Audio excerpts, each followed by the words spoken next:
This is an ABP Life podcast. जमाना यूं आ चुका है कि पानी भी कोर्ट कचहरी में है। दिल्ली में जल संकट को लेकर 13 जून को सुप्रीम कोर्ट में सुनवाई हुई। हिमाचल प्रदेश ने कोर्ट को बताया, हमारे पास दिल्ली को देने के लिए 136 क्यूसेक पानी नहीं है, जबकि 12 जून को हिमाचल ने कहा था हमारी तरफ से पानी छोड़ा गया है। हरियाणा की तरफ से पानी सप्लाई किया जाना बाकी है। गर्मियां होती नहीं है कि भारत के कई सारे स्टेट्स पानी की किल्लत से जूझने लगते हैं। कोर्ट में तो ये मामला चल ही रहा है, लेकिन आज हम बात करेंगे इसके एक परमानेंट सॉल्यूशन पर। आखिर क्या है इसका सॉल्यूशन? क्या दिल्ली में पानी की कमी पूरी हो सकती है? आखिर क्या कहते हैं एनवायरमेंटलिस्ट? आइए जानते हैं इस पर डिटेल में। FYI में मैं मानसी हूँ आपके साथ ऑन ABP लाइव पॉडकास्ट। मेरे साथ में जुड़ चुके हैं मेरा नाम गुंजन मिश्रा है, मैं पर्यावरण विज्ञान का छात्र रहा हूँ। जी, thank you so much ABP live podcast के साथ जुड़ने के लिए। सबसे पहले आपसे यही पूछना चाहूंगी कि ये कितने साल का स्ट्रगल चल रहा है दिल्ली में पानी के लिए? जहाँ तक जो मेरी इंफॉर्मेशन है तो ये दिल्ली में जो पानी का स्ट्रगल है, खासतौर से गर्मियों के समय में, गर्मियों के समय में जो खासतौर से यमुना से जो हमारा पानी का सीधा सीधा दिल्ली का रिलेशन है, क्योंकि यमुना ही एक ऐसा पानी का सोर्स है दिल्ली वालों के लिए जिससे 70% जो हमारी पानी की समस्या है वो दूर होती है, या 70% पानी के लिए हम इस पर निर्भर करते हैं। तो और ये पिछले 25 सालों से ये देखा जा रहा, 25 सालों का आप रिकॉर्ड उठा के देखिए तो खासतौर से गर्मियों के सीजन में पानी की कमी दिल्ली यमुना में हो जाती है, और जिससे दिल्ली वाले फेस करते हैं। क्योंकि यमुना नदी के पानी पर लगभग अगर हम ओवरऑल देखें तो 57 मिलियन लोग डिपेंडेंट करते हैं, निर्भर हैं। जी है ना। और यमुना का जो पानी है वो दिल्ली में पल्ला गांव से प्रवेश करता है। यमुना जो है दिल्ली में पल्ला गांव से प्रवेश करती है। और इसमें जब ये प्रवेश करती है तो उस समय जो हमारे जो इन्वायरमेंटल फ्लो होना चाहिए यमुना नदी का, वो अगर अध्ययन देखा जाए, अगर वैज्ञानिक अध्ययनों को देखा जाए तो उसमें लगभग 23 क्यूबिक मीटर प्रति सेकंड होना चाहिए यमुना का इन्वायरमेंटल फ्लो, पर्यावरणीय प्रवाह जो है वो लगभग इतना होना चाहिए।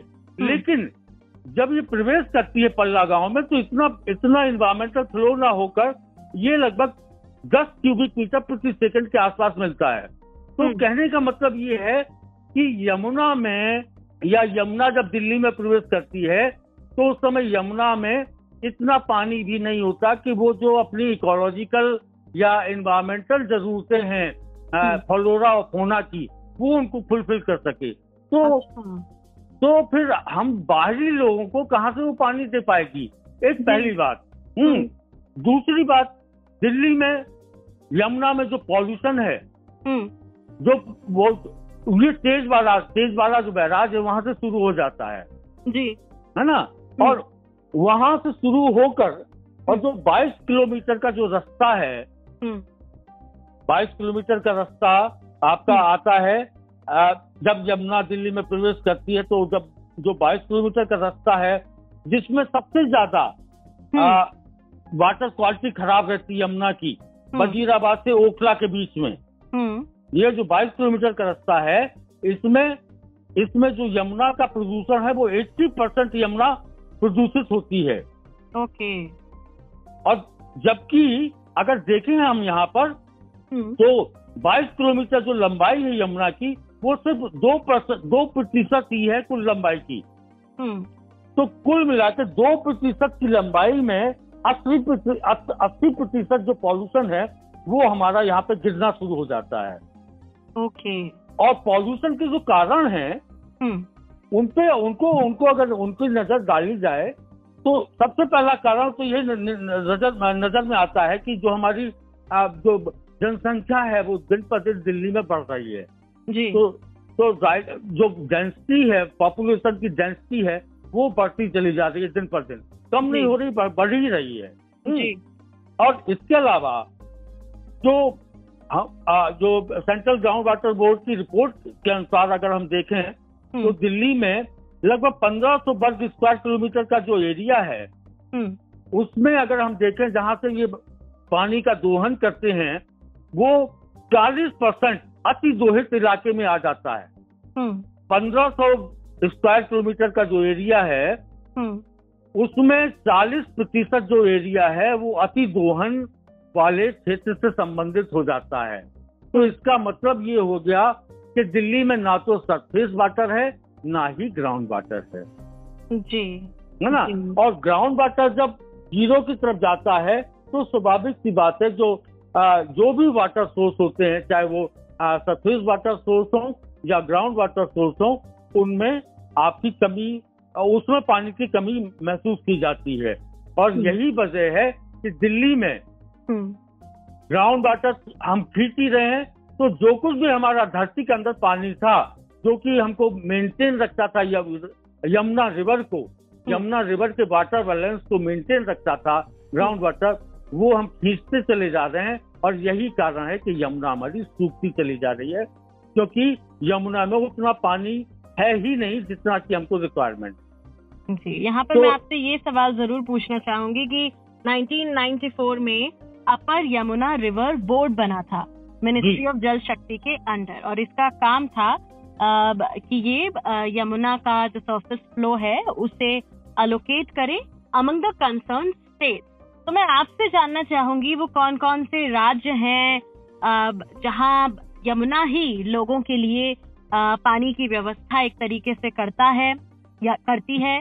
और ये जो अब सवाल उठ रहा है जो हम लगातार इतने सालों से हम यही कॉन्फ्लिक्ट देख रहे हैं कि कोर्ट में जाती हैं चीजें और स्टेट्स को ऑर्डर दिए जाते हैं कि आप पानी न रोकें और फिर हमें यही सुनने को मिलता है कि मना कर दिया गया है, जैसा कि कल भी हुआ कि हिमाचल ने कहा हमने पानी छोड़ दिया है लेकिन कल कह दिया कि हमारे पास तो पानी ही नहीं है देने के लिए। तो मैं आपसे ये भी एक हिस्ट्री जानना चाहूंगी कि ये यमुना का जो बंटवारा है इसके बारे में अगर आप मुझे बताएं। देखिए मैम, भारतवर्ष में जहां तक मुझे जो जानकारी है वो लगभग 35 से 40 डिस्प्यूट चले हैं रिवर को लेकर, नदियों को लेकर। 35 नदियों के जल बंटवारे को लेकर भारतवर्ष में 35 से 40 डिस्प्यूट चल रहे हैं, चाहे वो तमिलनाडु में हो, चाहे कर्नाटका में हो, चाहे बुंदेलखंड में हो, चाहे उत्तर प्रदेश में हो, चाहे आप कहीं भी देख लीजिए जो डिस्प्यूट है वो चाहे यमुना को लेकर डिस्प्यूट है, गंगा को लेकर डिस्प्यूट है, ताप्ती को लेकर है, ब्रह्मपुत्र को। तो कहने का मतलब हर रिवर के ऊपर एक आपका बोर्ड गठित है और वो इसी बात का निर्णय दे रहा है कि किसको कितना पानी दिया जाएगा। एक तो पहला कारण तो ये है। और दूसरा कारण ये है कि जैसे जैसे जनसंख्या बढ़ रही है वैसे वैसे अनाज की डिमांड बढ़ रही है तो हमारी एग्रीकल्चर की डिमांड बढ़ रही है, एनिमल हस्बेंड्री की डिमांड बढ़ रही है, डेयरी की डिमांड बढ़ रही है। तो जो हमारे जो डिमांड है इसको फुलफिल कर पाना भी एक अपने आप में बहुत बड़ी बात है, क्योंकि नो डाउट गर्मियों में आपकी यमुना सूख जाती है और बारिश में आप देखिए बाढ़ आ जाती है। तो कोई ये कहे कि यमुना में पानी नहीं है और कोई ये कहे कि यमुना पूरी तरह से सूख चुकी है तो ये भी गलत है, क्योंकि यमुना में अगर प्राकृतिक फ्लो देखा जाए तो यमुना में बाकायदा पूरी तरह से प्राकृतिक फ्लो है जी। लेकिन उसको हमको व्यवस्थित कैसे करना है, व्यवस्थित तब तक हम नहीं कर पाएंगे जब तक कि हमारी नदियों पर बांध और बैराज बनाए जाएंगे। जो बांध और बैराज जो बनाए जा रहे हैं नदियों पर, जैसे आपको देख लीजिए टिहरी में जो डैम बनाया गया है वो किसके लिए बनाया गया? वो सिर्फ दिल्ली वालों को पानी पिलाने के लिए बनाया गया। टिहरी में डैम जो बनाया गया है दिल्ली वालों को पानी पिलाने के लिए या वेस्टर्न यूपी की थोड़ी बहुत सिंचाई के लिए टिहरी में जो डैम बनाया गया वो इसलिए बनाया गया है। उसका कारण भी यही था क्योंकि हम जान रहे थे कि यमुना हमको इतना पानी प्रोवाइड नहीं करवा पाएगी, क्योंकि यमुना के पीछे आपका देखिए उत्तरांचल भी है, हिमाचल भी है, हरियाणा भी है, उत्तर प्रदेश भी है और दिल्ली। तो जो इतने राज्य हैं यमुना से पूरी तरह से निर्भर हैं यमुना पर, तो उसको देखते हुए ये निर्णय पहले ही ले लिए गए थे कि भाई हमको कहाँ से क्या व्यवस्था करना चाहिए। अब बात आ रही है कि यमुना को हम कैसे जीवित रखें और कैसे इसको हम संभाल पाएं, क्योंकि ये जो हमारी 1376 मीटर लंबी जो नदी है, तो सही मायने में अगर हम इसको देखें तो नदी ये जब चंबल इसमें आके औरैया के पास भरे एक स्थान है जहां पर चंबल इसमें मिलती है आके यमुना में जी, तब हम ये कह सकते हैं तो वहां से हमको यमुना एक नदी दिखाई देती है। अदरवाइज हमको दिल्ली से लगाकर आगरा और या औरैया तक हम ये कह सकते हैं कि यमुना एक हमको नाला दिखाई देता है। Okay okay. और उसका तो मैं आपसे ये जरूर पूछना चाहूंगी, क्योंकि कई सालों से हरियाणा दिल्ली वाटर डिस्प्यूट चला आ रहा है और ये सब लड़ाई चलती रहती है हर स्टेट के बीच में। आपने कहा भी कि चाहे ब्रह्मपुत्र हो चाहे कोई नदी हो, वाटर डिस्प्यूट रहता ही है, उस पर खैर कोर्ट भी सुनवाई कर ही रहा है। लेकिन बीइंग एन एनवायरमेंटलिस्ट, आप अगर ये हमें बेहतर बता पाए कि क्या सॉल्यूशन है इसका, जिस तरह से ये स्टेट्स आपस में पानी की कमी को लेकर के लड़ रहे हैं, आपके हिसाब से क्या सॉल्यूशन है? देखिए मैम, सॉल्यूशन इनके जो वाटर शेयरिंग, अगर इसके फिगर को देखें हम कि यमुना से वाटर शेयरिंग कहाँ कहाँ होता है, तो वाटर शेयरिंग में 54% यमुना का जो पानी है वो तो सिर्फ हरियाणा में चला जाता है, 27% यूपी उत्तरांचल में चला जाता है ना। और जो हमारा एनजीटी, जो हमारा नेशनल जो हमारा एरिया है, नोएडा गुड़गांव वगैरह, 5% पानी इसमें चला जाता है, 8% हिमाचल ले जाता है। तो और उसके अलावा आपका फिर कैनाल इससे जुड़ी हुई है ना। तो जो हमारी वेस्टर्न कैनाल है वो भी 150 क्यूबिक मीटर के आसपास पानी ले जाती है। जो ईस्टर्न कैनाल है वो भी 85% के आसपास पानी ले जाती है, 85 क्यूबिक मीटर के आसपास पानी ले जाती है। फिर इसी तरह से उससे जुड़ी हुई आगरा की कैनाल है, गुड़गांव की कैनाल है। तो और उसके साथ साथ उसमें हाइड्रो पावर भी है। अगर टोटल पोटेंशियल यमुना का देखा जाए तो 1300 मेगावाट का पोटेंशियल है हाइड्रो पावर का, और जबकि हम फिलहाल अभी उसमें वन थर्ड का मतलब हम सिर्फ 400 मेगावाट ही उसका हम उपयोग कर पा रहे हैं, हाइड्रो पावर का उपयोग कर पा रहे हैं। तो अगर इन सब चीजों को हम वाटर शेयरिंग को देखते हुए अगर हम कहें तो कुल मिला के बात ये आ रही है कि जो सबसे ज्यादा जो हमको दिक्कत है और जो सबसे ज्यादा इसको मेंटेन करने में जो हमको दिक्कत है, वो दिक्कत है पानी की कमी और दूसरा प्रदूषण। तो पानी की कमी क्या है भाई, इसमें दुनिया भर के बैराज, 8 बैराज बने हुए हैं यमुना पे। 8 बैराज जो बने हुए हैं यमुना पर, वो कहाँ से कितना पानी दे पा रहे हैं? मुझे तो नहीं लगता, क्योंकि अगर देखा जाए दिल्ली को या एनसीआर को, तो दिल्ली वगैरह को हमको 5% की जरूरत है यमुना के पानी की, और वो भी हम उसको नहीं मिल पा रहा, वो भी हमको नहीं मिल पा रहा है। तो उसका कारण यही है कि भाई जनसंख्या बढ़ ही रही है, क्लाइमेट चेंज हो ही रहा है, अर्बनाइजेशन हो ही रहा है, क्लाइमेट चेंज की वजह से तापमान बढ़ ही रहा है, तापमान बढ़ रहा है तो इवोपरेशन रेट ज्यादा बढ़ रहा है। और जब इवोपरेशन रेट ज्यादा बढ़ रहा है तो स्वाभाविक बात है उसमें पानी की कमी हो रही है। और इसके अलावा उसमें आप देखिए यमुना कोई नदी थोड़ी बची मैम, यमुना तो बिल्कुल पूरी तरह से डेड हो चुकी है। और इस बात को केंद्रीय प्रदूषण नियंत्रण बोर्ड ने 2015 में डिक्लेयर कर दिया था कि यमुना को बिल्कुल पूरी तरह से मृत प्राय नदी घोषित कर दिया था RCPCB ने। अच्छा। और 2015 में ही इसको घोषित कर दिया था। और उसकी वजह ये है क्योंकि यमुना के पानी में जो घुलित ऑक्सीजन होती है फ्लोरा फौना को जिंदा रखने के लिए, मेंटेन करने के लिए, वो घुलित ऑक्सीजन यमुना के पानी में निग्लिजिबल है या 0 है।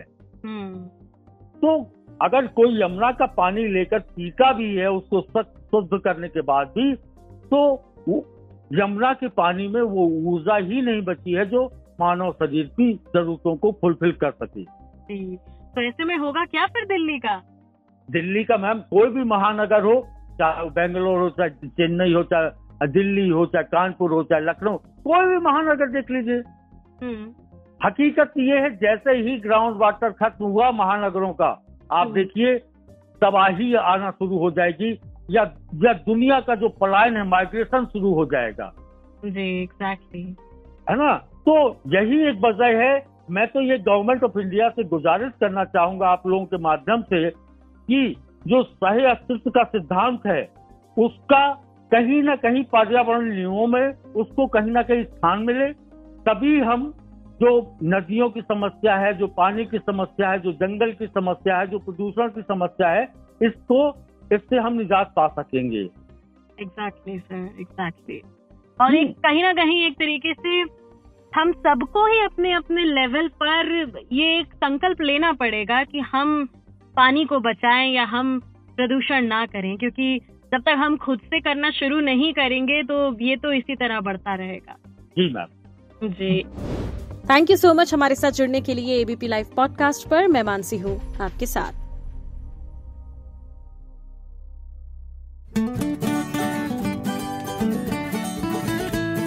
This is an ABP Live podcast.